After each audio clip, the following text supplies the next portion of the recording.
How's it going, everyone? It's been a while since I've last recorded a video. So in today's podcast episode, I'm going to be discussing 3 topics. Today is I'm going to be talking about the Spider-Man No Way Home trailer, and I'm going to be discussing some brief thoughts on the Suicide Squad on HBO Max. I'm going to provide some timestamps in the description. That way you can skip to the topic that you want to hear about. Alright, so with that being said, let's start with the trailer. So we've been waiting on the Spider-Man trailer for like a while now. Like, I want to see a trailer because I hear all these rumors about all these different Spider-Men, about the villains, Dr. Octopus being played by Alfred Molina again. I was eager with anticipation to see what this new movie was going to bring. So we start off with the trailer. Everyone knows Peter Parker is Spider-Man. We saw that. Quick spoiler for Spider-Man Far From Home. Mysterio reveals to the public that Peter Parker is indeed Spider-Man. And we see how his life has changed drastically now that everyone knows that he's Spider-Man. It kind of reminds me of the Marvel Civil War comics when Spider-Man removed his mask and revealed to the world that he was Peter Parker. His life changed for the worse after that.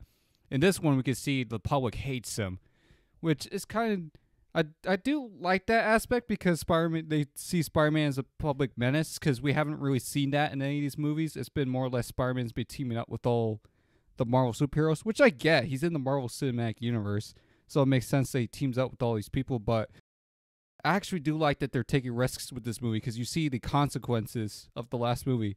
You know, all of his friends are being hurt by the fact that everyone knows who he is.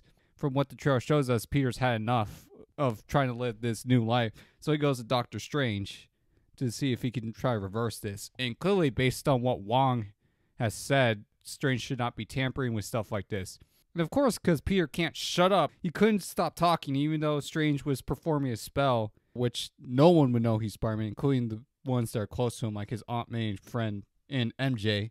So he would lose his relationship. But, well, I mean, that's a tough call for Peter. So it's like either no one knows he's Spider-Man or everyone knows, but he has to live with the way things are.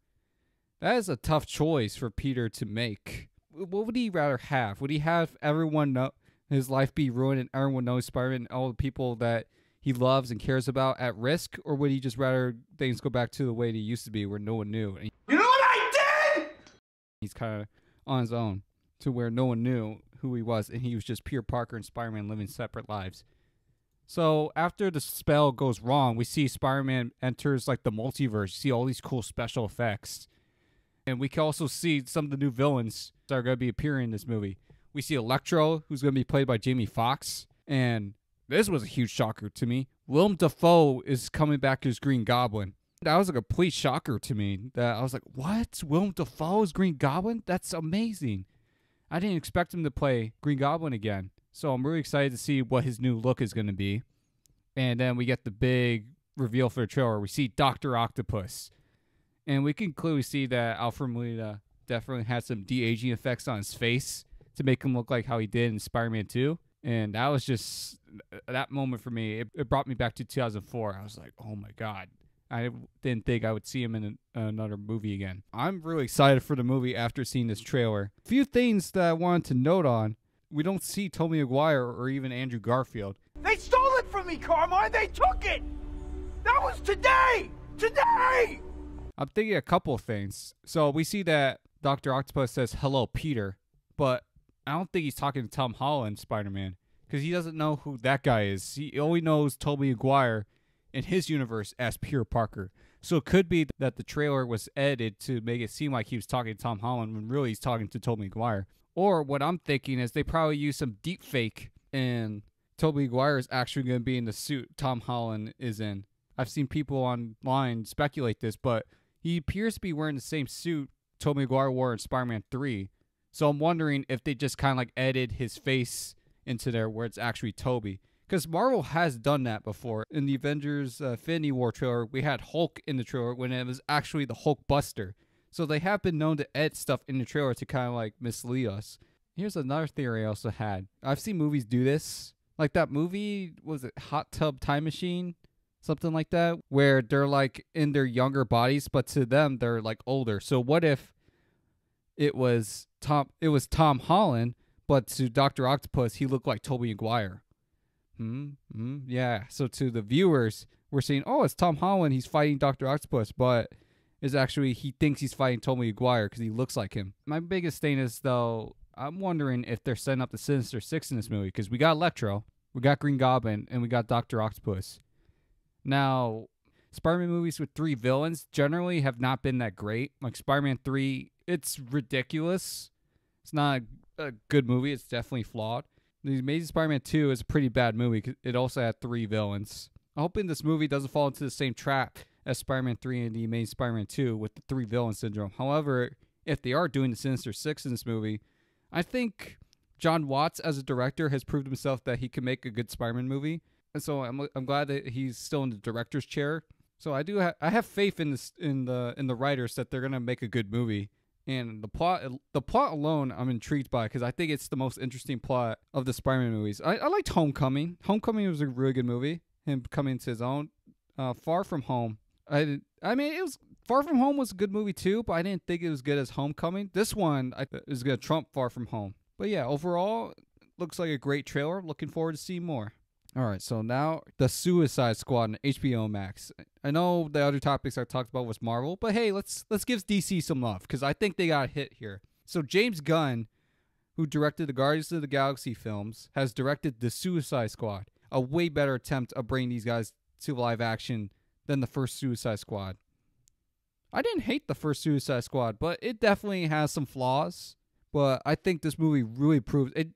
The problem with the first Suicide Squad is it presented itself as a dark film, but then it got switched to more comedy-based after the reception of Batman v Superman. This one just goes out with the absurd nature. Like, hey, let's have fun. The film has all these bright colors and all these great characters. I watched this with Julian and my father, and we were having so many laughs in the film. It is R-rated, so it's not for kids. They definitely have the gore in the film. I was surprised by that, to see the gore. DC's got a winner here for sure. After Wonder Woman 84, which I don't think is a great movie. I think it's a pretty bad movie compared to the first Wonder Woman, which I thought was really good. The plot is simple. It's not convoluted. We have Amanda Waller, the actress who played Amanda Waller, back, which I thought she was great. And we got some returning characters like Rick Flag, Captain Boomerang. We got Harley Quinn, which I do like that they brought back more of her comic book look, but gave it like a modern aesthetic. She has like a biker outfit. I really love the absurd costumes they gave. Like John Cena has this ridiculous looking outfit. The characters, I just cared a lot more in this movie versus the first Suicide Squad, which really, yeah, Will Smith was cool as Deadshot. And Harley Quinn was definitely the star of the show, but beyond that, I wasn't really caring about any of the other characters. I'm not going to go deep into spoilers because the movie just came out recently. Watch it before it comes off HBO Max. The absurd nature of this movie is really its biggest strength in the characters. James Gunn's experience from doing the Guardians of the Galaxy movies definitely shows here that he could take an ensemble of characters and make you care about them. Really great stuff. I actually cared about Rick Flag more in this movie, which is surprising because I could care less about the dude. I was indifferent to Rick Flag's character. This one, they give him a more comic book accurate outfit. And overall, just the writing is a whole lot better, higher quality, for sure.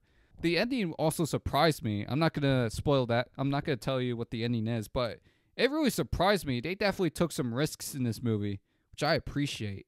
Bloodsport was also a great character with Idris Elba. I loved his outfit, how he could take different pieces of his armor and turn into weapons. I thought that was a cool look in his skull mask. He's clearly Deadshot, just with a different name. The original story was that he was supposed to replace Will Smith as Deadshot, but James Gunn wanted to keep Will Smith as Deadshot open for any future sequel, so he's a different character, Bloodsport, but he's definitely Deadshot. He even has a daughter as well, and he's a great marksman, so he's clearly meant to replace Will Smith's character as Deadshot, but I thought Bloodsport was great. The banter between him and John Cena's character, what was it, Peacemaker? It was hilarious. Also, King Shark by Sylvester Stallone. I love the shark. He was funny, too. He was just like num-num and just eating people up. And the rat lady, I forgot what her name is. The rat lady was actually a really good character, too. I was surprised because she just seems kind of like a, background character, but they really put her in the forefront. And even Polka Dot Man. Like, it's such an absurd concept. Like, he shoots polka dots, but they actually make it work in the movie, and it's hilarious. So yeah, overall, the Suicide Squad. What's great about the Suicide Squad is even though it's a sequel and acknowledges the first movie, you don't really need to see the first movie because you already had Amanda Waller stand up Suicide Squad. Why you can watch this movie? I think you'll be fine without watching the first one because it really doesn't. Beyond some of the returning characters, it really doesn't allude to the first Suicide Squad. So I think if you don't want to watch the first Suicide Squad, you could totally get away with watching it and watch this one. With that being said, in terms of a rating, I give this movie 9 out of 10 Chico Nuggets. Go see this movie. It is definitely a hit for DC.